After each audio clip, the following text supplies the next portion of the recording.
Number two, second application. God has provided the only way of redemption. And I want you to turn with me to Colossians, because I was working this morning, Colossians chapter 2. I was working this morning in my personal, private devotional time, just sitting there with my Bible, and I was thinking about the fact I talked to myself. That's why I shut the door, because I don't want anybody here. I says, wow. I says, you're going to be actually at St. Peter's Piazza in a month. What are you going to do there? I was talking to myself.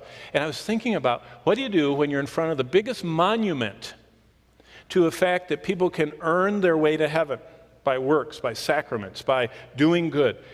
And so immediately I was drawn to right here. Look at Colossians 2, because I've been studying this all week, and I thought, God has provided the only way of redemption. And that's what I'm going to talk about when we stand there right in the center of that piazza. But look at this.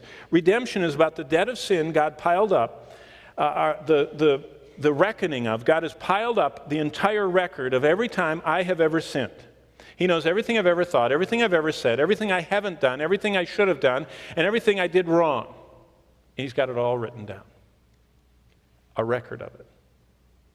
You know, we don't think anything of that the banking companies can keep track of everything, and that the savings and stock and everything can keep track of everything. If humans can keep track of billions of transactions all over the world, can you imagine what God can keep track of? God has a video with feelings and sight and sound and everything of everything we've ever done. And look what it says in Colossians 2, because Paul was talking about that. He was taking the people of Colossae from their everyday world to the presence of God and back, and he was teaching them a lesson. This is what he said. And you, being dead in your trespasses. Remember, dead? What does that mean?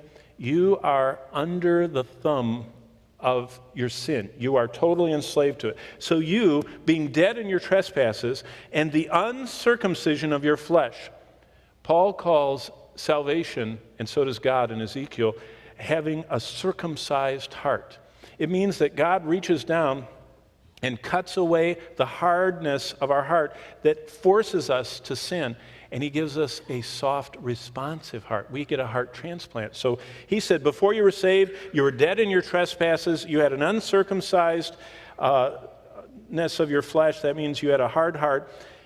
And here's salvation. He made alive together with Him, having forgiven you all trespasses. Now look at verse 14.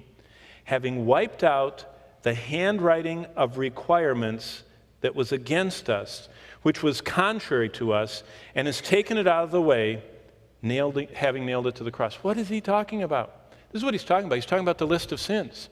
What Satan wants to do is he wants to point at our list of sins and say, look at all the sins and trespasses they've done.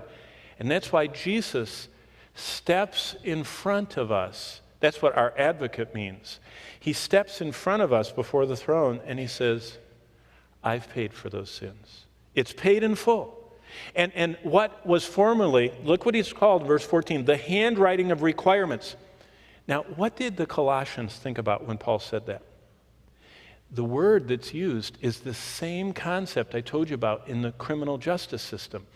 The list of the crimes a criminal had done was written out by the judge, and most often as the person was going to jail or to be crucified, they would hang that around their neck, and they would be walking toward the prison, or they'd walk to the cross, and they would walk with this handwriting of all the ordinances they had broken. What was convicting them. And you know what the scriptures say? All the people knew that that's what criminal justice meant in the first century world. That you had to carry around this list of everything you'd done wrong. And gradually people realized that in the sight of God, when God looked at them, He saw this list of everything they'd done wrong. And Paul says, here's the good news. Verse 14, Jesus on the cross wiped out the handwriting of requirements against us that was contrary to us, that would bar us from heaven. He took it out of the way. How? What does the end of the verse say? He nailed it to the cross. You see what redemption is? It's all my sins nailed to the cross of Christ. And it's gone. The record is gone.